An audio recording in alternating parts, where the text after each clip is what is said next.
वो बिना किसी चेतावनी के आधमका और किसी आग की तरह फैल गया। पर आज भी किसी को पता नहीं कि वो कहां से आया। 2019 में आया नोवेल कोरोना वायरस काफी अलग था, क्योंकि वो बड़ी आसानी से हमारे बीच फैल रहा था और बहुत तेजी से भी। वुहान में खोजा गया वो पहला केस था जो पिछले साल चाइना के होबे प्रोविंस की राजधानी में मिला था। वायरस से अब तक 1200 लोगों की मौत और दुनिया भर में 45,000 लोग इससे प्रभावित हुए हैं और ये गिनती तेजी से बढ़ रही है। हर एक व्यक्ति जो इससे संक्रमित हुआ है, उसे देख के ऐसा ही लगता है कि इसके पीछे 3 से 4 और लोग संक्रमित हुए होंगे।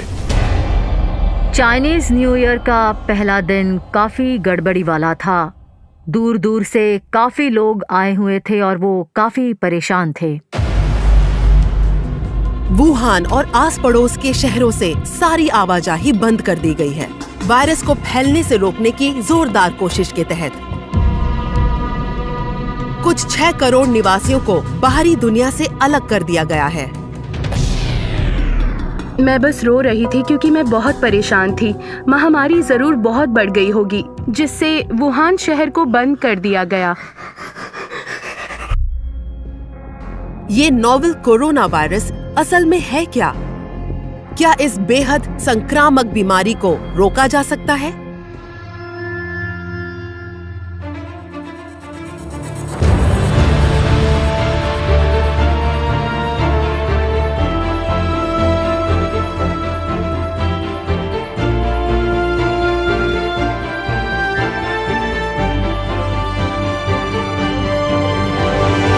Insight 2019 Novel Coronavirus The Silent Killer। Wuhan पर जैसे डर के बादल छाए थे। वो चाइना के हुबे प्रोविंस की राजधानी है और 1 करोड़ 10 लाख लोगों का घर। कई लोग पूछ रहे थे, क्या वो भी इसका शिकार होंगे? अगर जवाब हाँ है, तो कब? वो अपनों को खोने का ख्याल भी बर्दाश्त नहीं कर पा रहे थे। इस रहस्यमयी और जानलेवा वायरस ने शहर में जैसे हाहाकार मचा दिया था।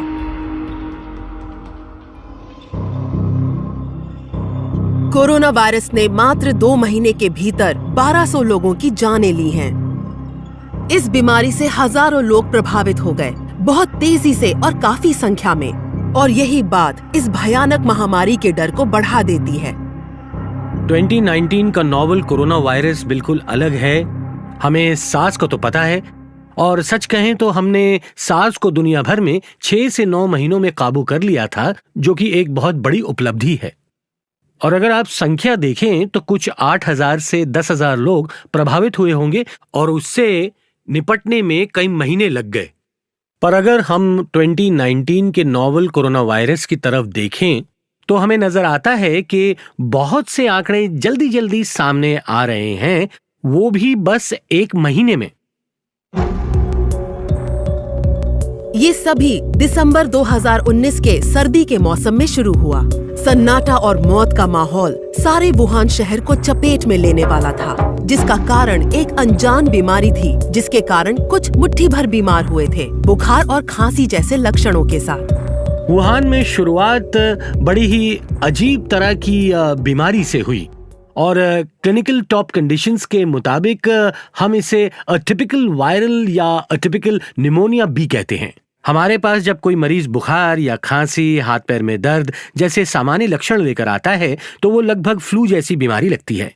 पर आपको पता चल जाता है क्योंकि कोई गड़बड़ जरूर है, क्योंकि छाती के एक्सरे में वो नजर आती है।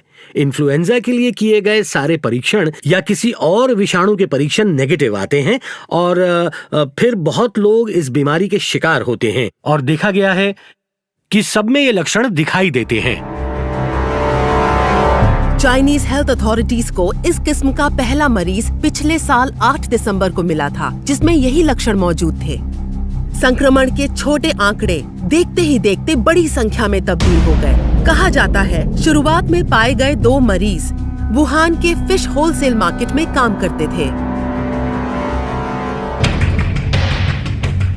ये सबकी नजरों में तब आया जब सामान्य लगने वाले लक्षणों के कारण पहले मरीज की जान गई।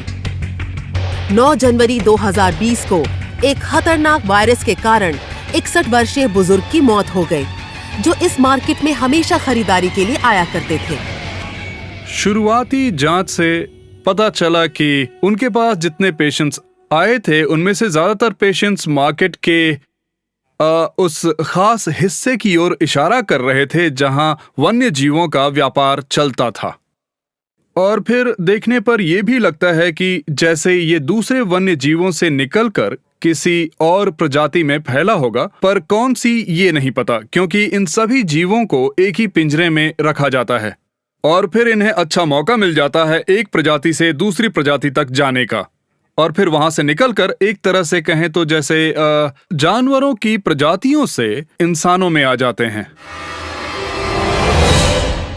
चाइना ने वर्ल्ड हेल्थ ऑर्गेनाइजेशन को वुहान में फैले इस खतरनाक वायरस के बारे में 31 दिसंबर को आगाह कर दिया। 29 जनवरी को जब तक WHO इस वायरस को ग्लोबल इमरजेंसी करार दे देता, तब तक ये वायरस चाइना के 31 प्रोविंसेस में फैल चुका था और एशिया, यूरोप और उत्तरी अमेरिका के 20 से भी ज्यादा देशों में फैल चुका था।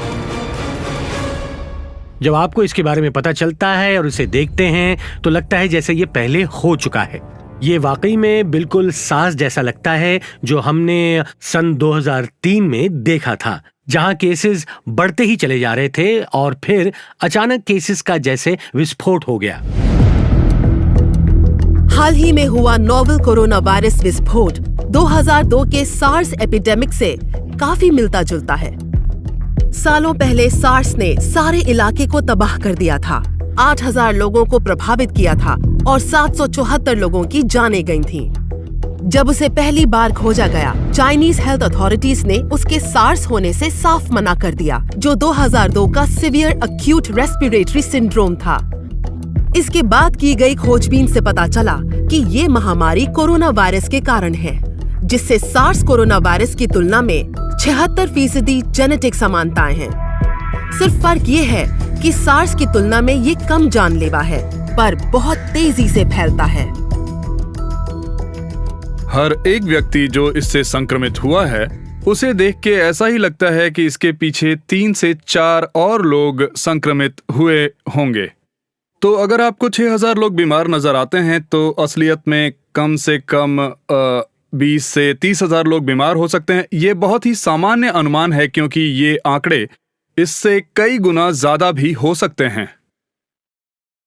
2019 का कोरोना वायरस बिल्कुल अलग है, क्योंकि वो बड़ी आसानी से हमारे बीच फैलता है और बीमार करता है। हमारे सिर्फ संपर्क में आने से या बात करने से ये बीमारी फैलने का डर लगा रहता है, जो सार्स में नहीं था।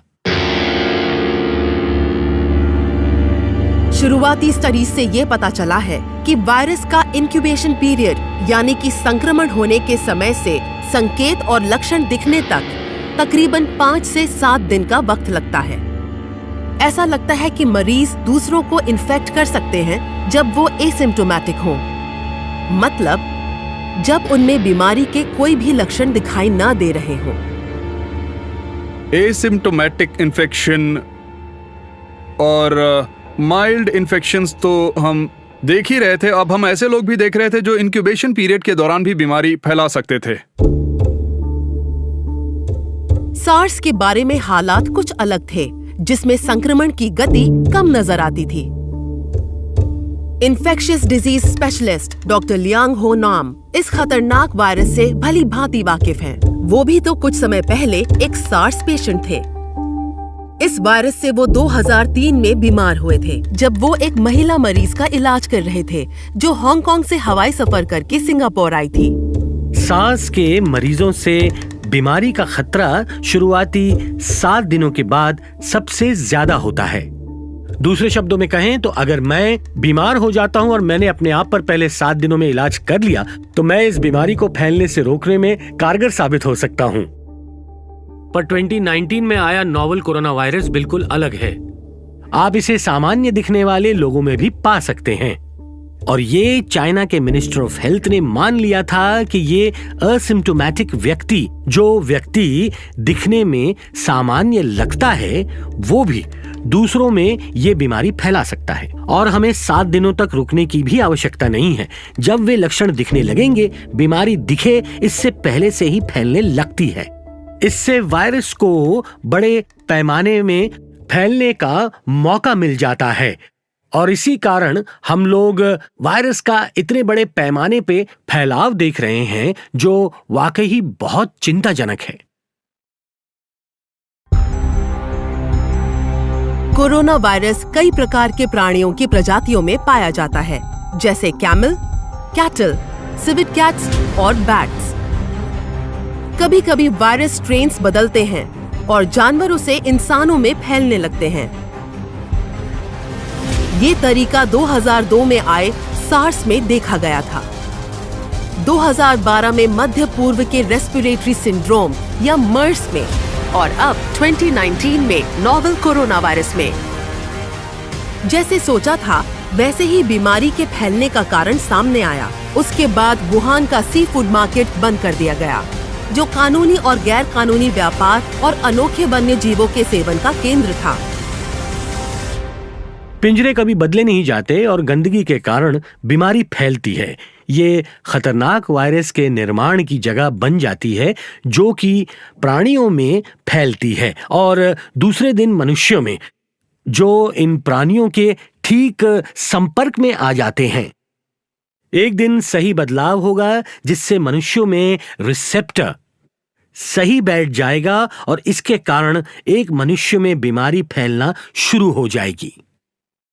पर ऐसा कौन सा प्राणी या कौन सा रिजर्वॉयर था जिसकी वजह से ये बीमारी फैली है? अब ये सब जानने में हमें कुछ और समय लगेगा। हमें सार्स को समझने में भी कुछ वक्त लगा था। अगर मुझे ठीक से याद है तो 10 महीने लगे थे, तो अब ये कुछ समय तक चलता रहेगा।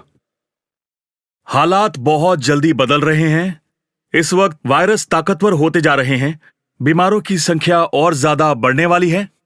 इसलिए हमें बस मानसिक तौर पर तैयार रहना होगा, क्योंकि ये सार्स से भी भयानक हो सकता है।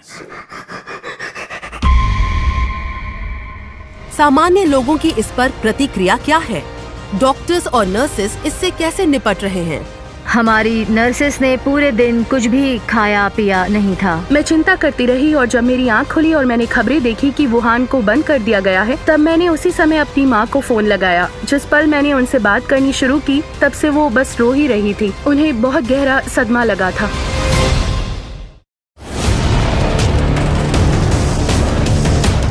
ये 2020 जनवरी की बात है। चाइना में नोवेल कोरोना वायरस संक्रमण के दर्ज हो रहे केसेस के आंकड़े बढ़ने लगे थे। अस्पताल इस जानलेवा वायरस के संक्रमण की आशंका से भर्ती हुए लोगों से जूझ रहे थे। संसाधनों का पूरा उपयोग किया जा रहा था, क्योंकि बुखार और सांस लेने में तकलीफ हो रहे मरीजों की संख्या में लगातार बढ़ोतरी हो रही थी।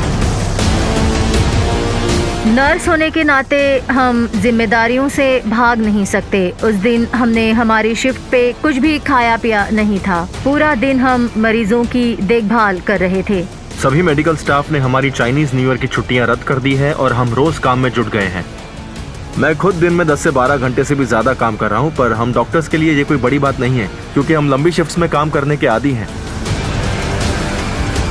इस समय तक नोवेल कोरोना वायरस के केसेस मुख्य केंद्र से दूर चाइना के मुख्य शहरों तक पहुंच गए थे।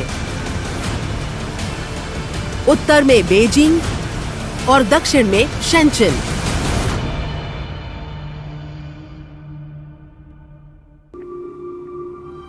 चौ चुए चुआंग शेंचन के पीडियाट्रिक वार्ड में एक सीनियर नर्स हैं।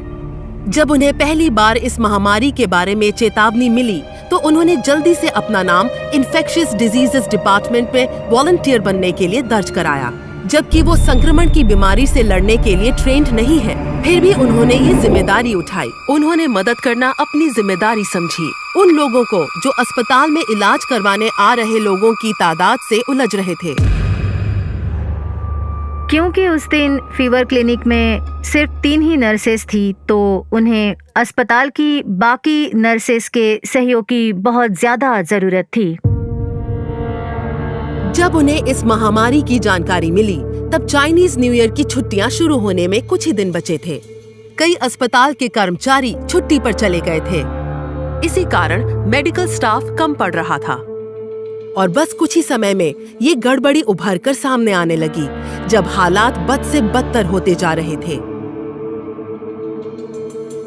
लुनार न्यू ईयर के पहले दिन माहौल ठीक नहीं था, क्योंकि काफी लोग इकट्ठा हुए थे और वे बहुत परेशान थे। उस दिन मेरी ड्यूटी सुबह 8 से दोपहर 4 बजे तक थी। उस दिन लगभग 100 से ज्यादा लोग आए हुए थे। उनमें से सभी को इलाज की जरूरत नहीं थी। 80 पेशेंट्स को डॉक्टर से मिलने की जरूरत थी। पर जब 100 लोग आए थे, तब उनमें से कुछ लोग डॉक्टर से क्यों नहीं मिले, क्योंकि उनमें कोई लक्षण नहीं दिखे और उनमें इस बीमारी के कोई सिम्टम्स नहीं थे। पर फिर भी वो आए क्योंकि वो बहुत डरे हुए थे। वो बहुत दूर से आए थे, बसों में, ट्रेनों में ट्रैवल करके आए थे, तो वो तसल्ली करना चाहते थे कि कहीं उन्हें भी ये बीमारी ना हो गई हो, और इसी कारण वो अपनी जांच करवाना चाहते थे। अस्पताल की सुविधाएं बहुत ही कम पड़ने लगी थीं।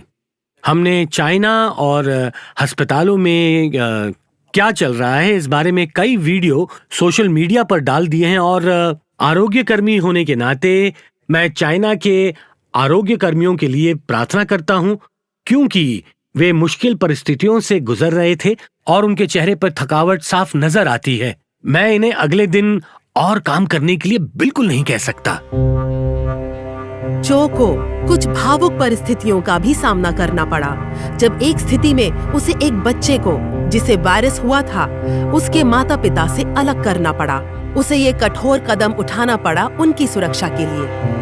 वहाँ पर एक बच्चा था जिसके माता पिता वुहान से वापस आए थे। माता पिता में तो कोई लक्षण नजर नहीं आए, पर बच्चे को बुखार था। बच्चे को बुखार होने की वजह से और मुश्किल हालातों की वजह से हमने उसके माता पिता को वार्ड में ना रुकने की सलाह दी। इसलिए सिर्फ उसकी दादी बच्चे की देखभाल करती थी। माता पिता बहुत परेशान थे। हालात काफी नाजुक थे। उन्हें अलग करना भले ही अच्छा ना लगा हो, पर ये उनकी अपनी सुरक्षा के लिए बहुत ही जरूरी था। मैं सच कहती हूँ, मुझे बहुत बुरा लग रहा था, लेकिन उस वक्त जो करना जरूरी था मैंने वही किया। अगर मैंने ऐसा नहीं किया होता तो उन सभी को ये बीमारी हो जाती। 20 जनवरी को एक महत्वपूर्ण मोड़ आया, जब अधिकारियों ने वायरस से जूझने की नीति बदली। वायरस के मिलने के कई हफ्तों तक चाइनीज अधिकारी यही बताते रहे कि ये रहस्यमयी वायरस जानवरों तक ही सीमित है। लेकिन उस दिन आखिरकार चाइना के जाने माने और उम्दा एपिडेमियोलॉजिस्ट डॉक्टर चुंग नांगशान ने मानो बम ही गिरा दिया।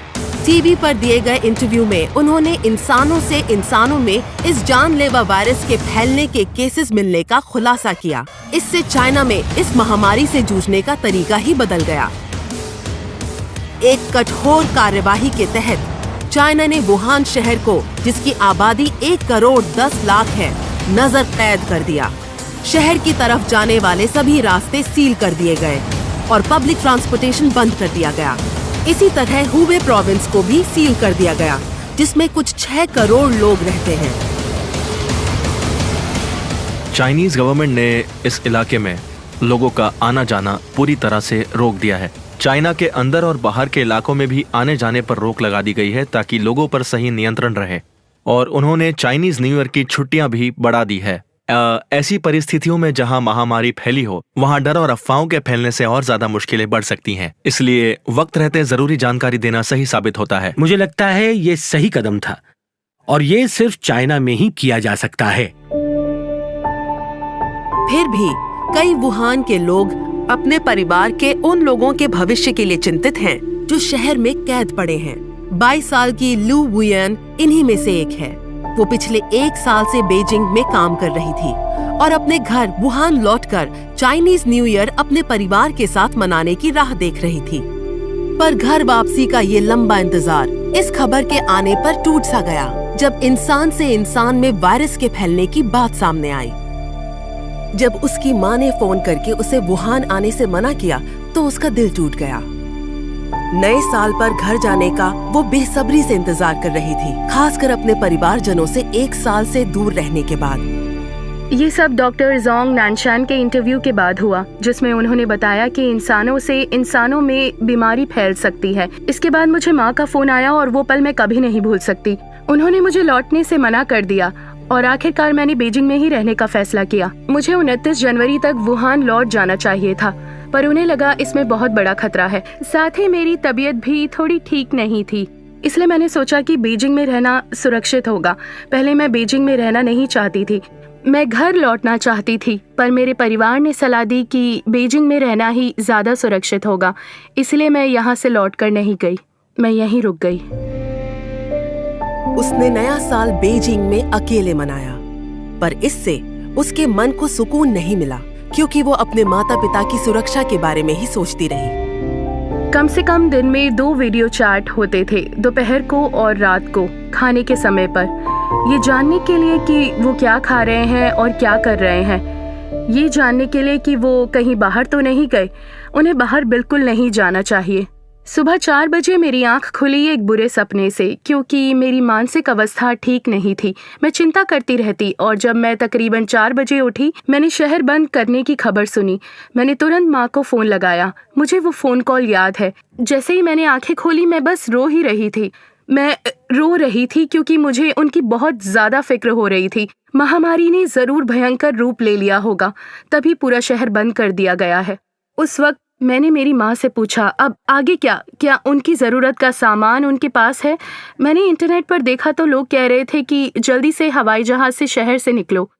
ये बताता है कि शहरों को बंद करने से पहले फैलाव कितना भयंकर और तेजी से हुआ होगा, और उसी वक्त में काफी लोग बीमार हुए थे, और जो चाइनीज न्यू ईयर मनाने के लिए वुहान से बाहर जाने वाले थे।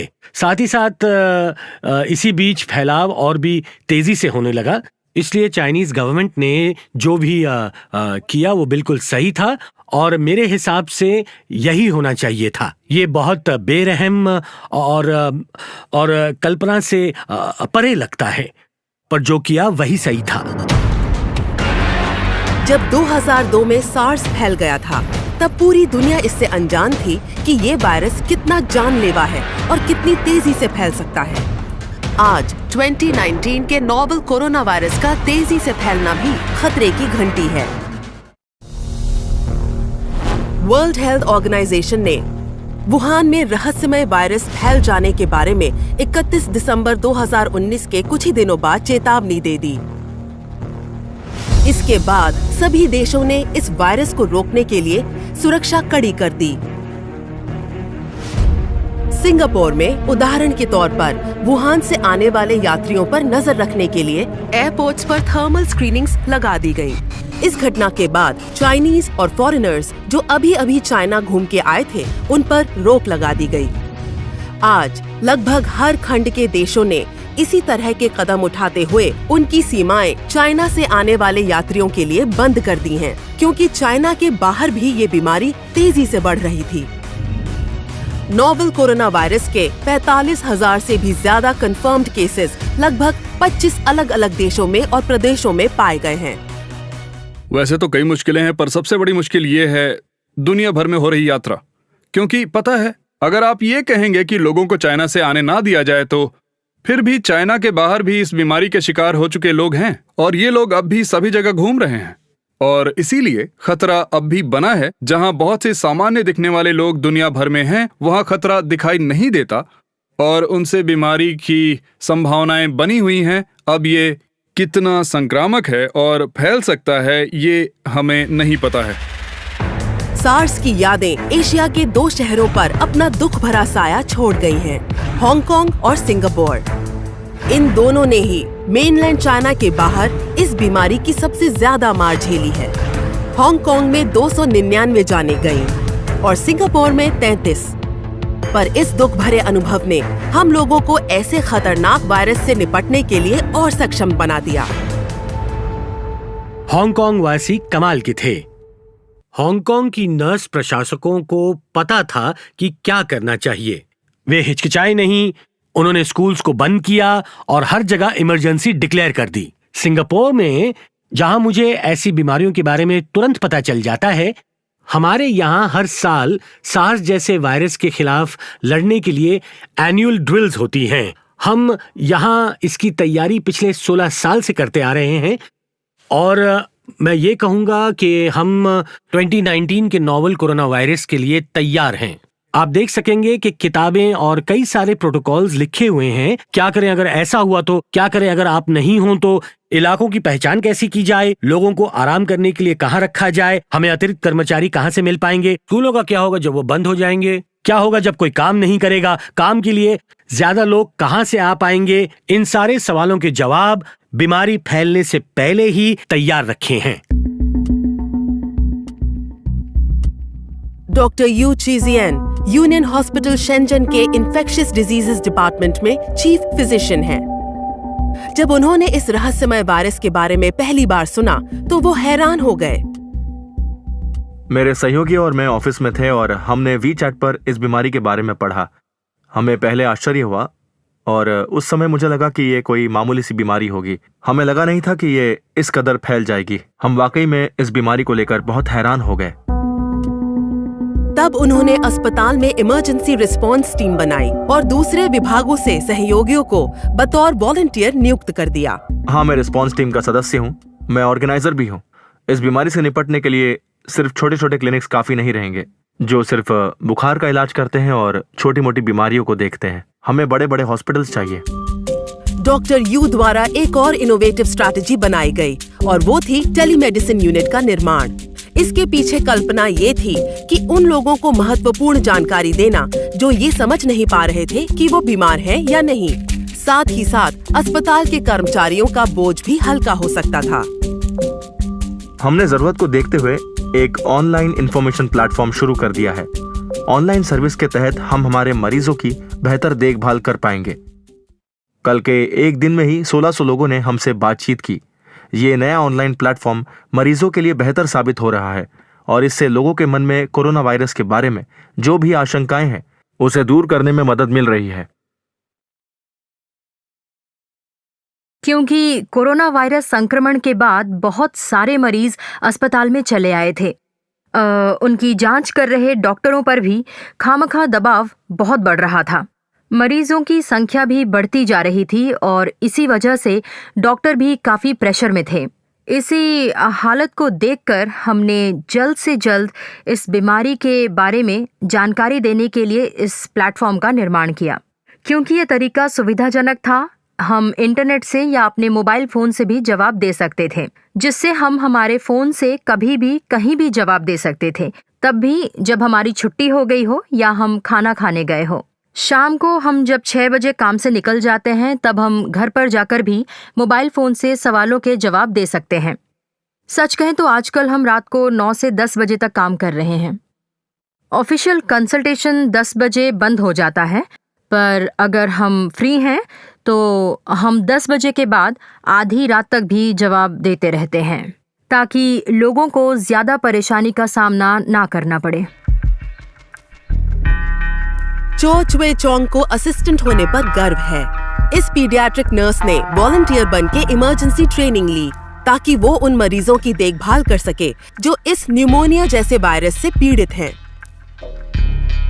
ट्रेनिंग तो अच्छी है। मैं पीडियाट्रिक्स वार्ड में नर्स हूँ, पर मैंने इस नए तरह के न्यूमोनिया की कम से कम 8 ट्रेनिंग सेशंस किए हैं। मैं नए साल के शुरू होने से पहले से लेके अब तक लगातार इस तरह के ट्रेनिंग सेशंस ले रही हूँ। मैं बचाव की मेथड्स पर कई बार ट्रेनिंग ले चुकी हूँ। अस्पताल इन बातों पर ज़्यादा ध्यान देता है ताकि हेल्थ वर्कर्स इन्फेक्ट ना हो।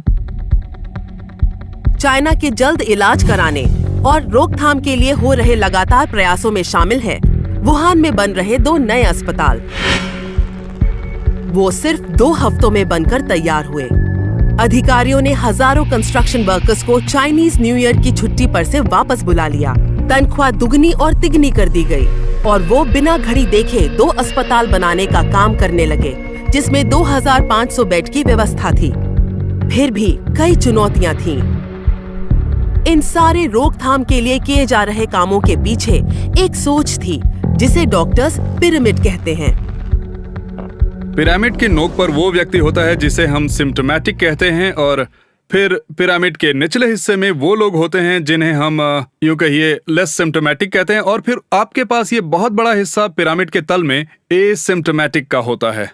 ये जानने के लिए आप इसे कैसे नियंत्रित करेंगे, आपको पिरामिड कितना बड़ा है ये जानना जरूरी है, पर यदि आप अगर आइसबर्ग के ऊपरी नोक पर ध्यान दे रहे हैं तो आप जो उसके नीचे है उससे धोखा खा सकते हैं। मेडिकल साइंस से हमें यह शिक्षा मिली है कि कम साधनों के तहत सिर्फ उनका इलाज हो सकता है जो बहुत ही बीमार हैं।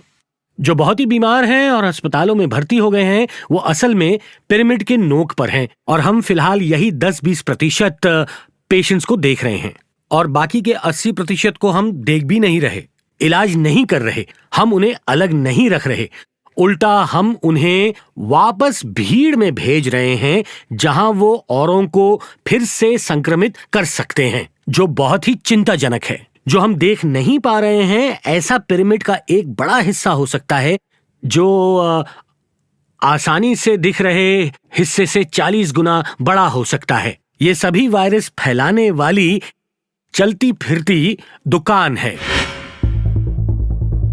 वर्ल्ड हेल्थ ऑर्गेनाइजेशन के नोवेल कोरोना वायरस को ग्लोबल इमरजेंसी मान लेने के बाद देश के अंदर तेजी से प्रतिक्रियाएं आने लगीं। वुहान आने और जाने वाली सभी उड़ानें और बड़ा हुबे इलाका बंद कर दिया गया, और लोगों को भी चाइना में जरूरत न होने पर यात्रा न करने की सलाह दी गई।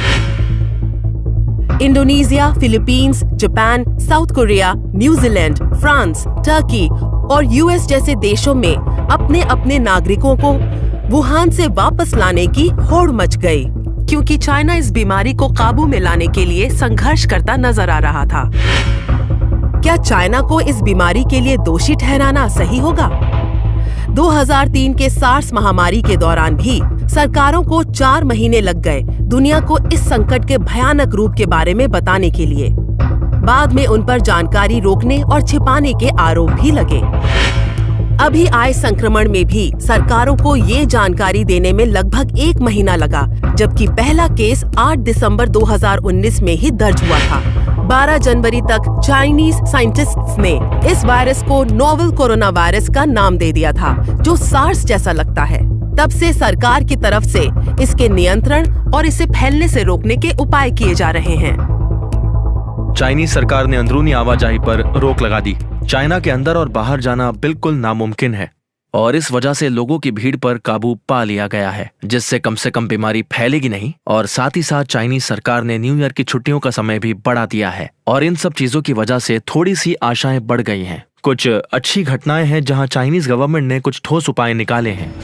मुझे लगता है हमें समस्या की जड़ तक जाना होगा। जो भी उभर रही है या जो बीमारी फैल रही है, इसकी परिस्थिति को समझना होगा, और किस हालात में ये वायरस इंसानों से आगे निकल गया ये भी समझना होगा। आखिर हमसे कहाँ गलती हो गई? हम वन्य जीवन और मानवीय समुदाय को साथ लाने की घटना क्यों घटने दे रहे हैं? हमें इससे बचना चाहिए।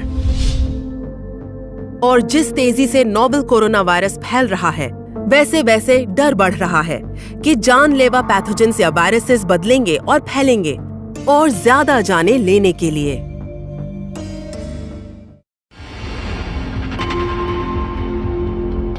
नोवेल कोरोना वायरस के पहले केस मिलने से अब तक 2 महीने से ज्यादा समय बीत चुका है। चाइना के ज्यादातर चहल पहल वाले शहरों के रास्ते ज्यादातर शांत और सुनसान हैं। ऐसा नजारा दिखना अब देश में आम बात हो गई है। जानलेवा कोरोना वायरस के फैलाव के बढ़ते डर ने भीड़-भाड़ भरे इलाकों को भूतिया जगहों में बदल दिया है। बहुत से लोग अपने घर के अंदर छिपकर बैठे हुए हैं। पार्क्स और मनोरंजन की जगहें बंद कर दी गई हैं। मैं हमेशा घर में ही रहती हूँ, ज्यादा बाहर नहीं निकलती। लियो की बातें मानो चाइना के आम लोगों का कहना है। वायरस के फैलने के डर से इन लोगों ने भीड़-भाड़ वाले इलाकों में घूमना फिरना बंद कर दिया है। सच कहूँ तो मैं बाहर गई ही नहीं हूँ, इसलिए मुझे पता नहीं। पर मैं एक बात बताना चाहूंगी कि जब मैंने अपनी माँ को फोन लगाया था तो उन्होंने कहा था कि वुहान की भाषा का प्रयोग बीजिंग में ना करें। जब भी मुझे फोन करो तो वुहान की भाषा में बात मत करना, हो सकता है वहाँ से गुजरने वाले लोग तुम्हारा मजाक उड़ाएं। वो काफी परेशान है उसके दोस्त और माता पिता की परिस्थिति देखकर। सभी जगहों से आश्वस्त कर दिए जाने के बावजूद उन्हें ये बात पता है कि वो सिर्फ इतना ही कर सकते हैं जिससे इस बर्बाद कर देने वाले वायरस से अपने आप को बचाया जा सके। मुझे लगता है वो काफी परेशान है, पर माता पिता होने की वजह से वो इस बात को मुझसे जाहिर नहीं कर रहे। मेरी घबराहट और चिंता मेरे दोस्तों के कारण बढ़ जाती है। उनमें से कुछ लोगों की अभी अभी नौकरी लगी होगी और वो जल्दी घर चले गए होंगे, इसलिए वो अभी भी वुहान में ही होंगे, पढ़ाई या काम के सिलसिले में। इस वजह से हमारी बात सीधी और सच्ची होती है। वो मुझे बताते हैं कि वो कैसा महसूस कर रहे हैं। वहाँ बहुत ही निराशा और चिंता का माहौल है। वहाँ उन्हें टैक्सी तक नहीं मिल रही। पर मेरे माता पिता की बात करें तो वो हमेशा यही कहते हैं कि यहाँ सब कुछ ठीक है, सब सुरक्षित है, मुझे चिंता नहीं करनी चाहिए। पर मैं सच्चाई को अनदेखा नहीं कर सकती। सच्चाई ये है कि डर का माहौल वुहान के हर घर में फैला हुआ है। अधिकारियों के वायरस की रोकथाम के लिए की गई लाख कोशिशों के बावजूद मौत के आंकड़े थमने का नाम ही नहीं ले रहे हैं। इस बीच साइंटिस्ट की टीम वक्त के साथ चल रही इस दौड़ में एक वैक्सीन की खोज कर रही है जो इससे लड़े और बीमारी को फैलने से रोके। क्या ऐसा कुछ हो सकता है जिससे जल्दी ही इसकी वैक्सीन बनाई जा सके? अभी आए नोवेल कोरोना वायरस की एक अच्छी बात ये है कि हम हमारे पास उपलब्ध सार्स कोरोना वायरस वैक्सीन के ज्ञान का उपयोग कर सकते हैं और सभी सिद्धांतों का 2019 नोवेल कोरोना वायरस पर प्रयोग भी कर सकते हैं। उन्हें बस अब इतना ही करना है कि उसे डिजाइन करना है। डिजाइन करना तुलना में आसान है। इसे बढ़ाते समय बताओ कि वैक्सीन वही काम करेगी जिस काम के लिए वो बनी है। फिर इसके हजारों में प्रोटोटाइप बनाए जाएंगे ताकि ये सभी लोगों को एक बड़ी संख्या में दिया जा सके। पर बुरी खबर ये है कि एक्सपर्ट्स के मुताबिक नोवेल कोरोना वायरस के लिए वैक्सीन विकसित करने और बनाने में महीनों तक लग सकते हैं। वैक्सीन को उपयोग में लाने से पहले इसे कई क्लिनिकल ट्रायल से गुजरना होगा ताकि ये वक्त रहते बीमारी का फैलाव रोकने के काम आए। इसे आसानी से 9 से 12 महीने लग सकते हैं। हालांकि अभी भी वैक्सीन उपलब्ध है, इस समय भी है, पर भारी मात्रा में इसे बनाने के लिए कई महीनों का समय लग सकता है। हम लाखों करोड़ों डोजेस की बात कर रहे हैं, चाइना के, पूरे एशिया के और पूरी दुनिया के लोगों तक आसानी से पहुंचने के लिए, और इसमें समय तो लगेगा ही। इसी बीच आसानी से मिलने वाली वैक्सीन न होने के कारण तुरंत ही बचाव करने वाले उपाय जोर शोर से लागू करने होंगे। चाइना ने तब से अपने लोकप्रिय जानवरों के व्यापार पर रोक लगा दी है जब तक ये मसला हल नहीं हो जाता। इंटरनेशनल साइंटिफिक कम्युनिटी से भी लगातार दबाव बढ़ रहा है कि ये रोक हमेशा के लिए कायम कर दी जाए। मुझे लगता है ये कुछ जो सार्स के समय हुआ वैसा ही है, क्योंकि वन्य जीवों के व्यापार को देखिए तो पता है अगर तभी काफी चीजें कर दी गई होती 15 से ज्यादा 17 साल पहले, शायद जाने दीजिए, हम पीछे तो जा नहीं सकते हैं। इंसान और जानवर साथ साथ रहने के लिए नहीं बने हैं। इस तरह के वायरस वन्य जीवों में पनपते हैं। आप इंसान और वन्य जीवों को साथ लाने जैसी परिस्थितियां निर्माण करेंगे तो ऐसी स्थितियों में लंबे समय तक ये बात चलती रहेगी, और मुझे लगता है आप समझ ही गए होंगे कि हम नसीब को आजमा रहे हैं। हम वो हर चीज खाते हैं जो उड़ती है, तैरती है या रेंगती है, और जब आप इन प्राणियों को अपने डाइनिंग टेबल पर लाते हैं तब हम उनके साथ वायरस को भी न्योता देते हैं। हो सकता है आप खाना खाते समय ना देख पाते हों क्योंकि वो पकाते समय नष्ट हो जाते हैं, पर खाना बनाते समय खाना पकाने वाला, प्राणी लाने वाला, वो मार्केट जहां से प्राणी बिकते हैं, ये सब इस वायरस के रडार पर आ जाते हैं। हमने बिल्कुल यही देखा जब सार्स 2003 में आया था। 2003 में उन्हें पता चला था कि प्राणी रखने वालों में सार्स का फैलाव हो गया था। असली सार्स आने से पहले ही ये एक तरह से जन्म ले चुका था, जैसे उन्होंने सार्स के लिए रोग प्रतिकार शक्ति बना ली हो। और इसे रोकने का एक उपाय ये है जो चाइना की सरकार ने कर दिया है, वो है वन्य जीवों को खाने में शामिल ना करना। शायद हमें हमारे खानपान के बारे में फिर से सोचने की जरूरत है। पर जैसे जैसे वायरस को काबू में लाने का ये युद्ध बढ़ेगा, और भी अनजान सवाल खड़े होंगे जिनके जवाब हमें देने होंगे। उदाहरण के लिए, वायरस कितना जानलेवा है? ये कहां पैदा हुआ है? ये कैसे फैलता है? ये बड़ी तेजी से चाइना में फैल रहा कोरोना वायरस क्या भयानक महामारी का रूप ले लेगा? वास्तविकता ये है कि अब तक इस वायरस ने 1200 से भी ज्यादा लोगों की जानें ली हैं। मौत के आंकड़े सार्स को भी पार कर गए हैं। मरने वालों की संख्या और बहुत ही कम समय में पुष्टि किए गए केसेस, इन दोनों ही मामलों में। पर अब भी उम्मीद कायम है कि बुरा वक्त गुजर जाएगा। सवाल सिर्फ ये है कि ये कैसे और कब तक होगा। नोवेल कोरोना वायरस से चल रहे इस युद्ध में जो आमने सामने लड़ रहे हैं, इन्हें बीमारी का खतरा पहले के मुकाबले कई गुना ज्यादा है, क्योंकि बीमार लोगों की संख्या भी ज्यादा है। फिर भी चो जैसी नर्स को यकीन है कि चाइना बाजी पलट देगा और इस युद्ध में इसकी जीत होगी, आज नहीं तो कल।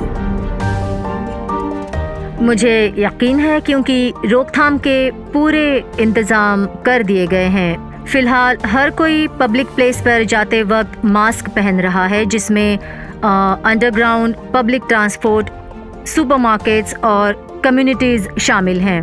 ये वायरस के फैलने को रोक देता है। मुझे लगता है कि ये काफ़ी है और काफ़ी लोग घर पर भी बैठे हैं, अपने आप को अलग रखे हुए हैं। कई पब्लिक प्लेसेस, पार्क्स और मनोरंजन की जगहें बंद हैं। इस नज़रिए से देखा जाए तो मुझे काफ़ी यकीन है। वुहान का स्थानिक नागरिक होने के नाते हमने काफ़ी अच्छा प्रदर्शन किया और शहर को बंद करने में भी कोई कमी नहीं रखी। बाकी शहरों में, जैसे मैं जानती हूँ कि हेनन में, वो महामारी को काबू में लाने में कामयाब हो गए हैं।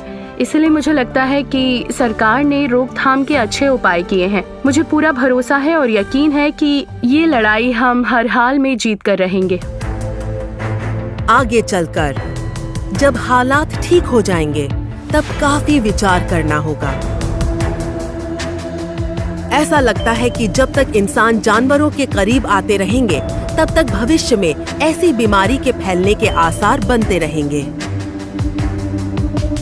पिछले दिसंबर में जब से चाइना में इस वायरस ने हड़कंप मचा दिया है, किसी को ये पता नहीं कि ये दौर कब गुजरेगा और हालात काबू में कब आएंगे। हम बस प्रार्थना कर सकते हैं कि ये सब जल्द खत्म हो जाए। अगर हालात में सुधार आया तो केसेस की संख्या गिरनी शुरू हो जाएगी, पर मैंने ये देखा नहीं है। इस बारे में तभी बात कर सकते हैं जब ये होना शुरू हो जाएगा। फिलहाल हम अब भी केसेस आते हुए देख रहे हैं और साथ ही मौतें भी। पता है ये केसेस भी ज्यादा हैं, इसलिए जब तक ये आंकड़े गिर नहीं जाते हम बता नहीं सकते कि इस इलाके का क्या हाल होगा।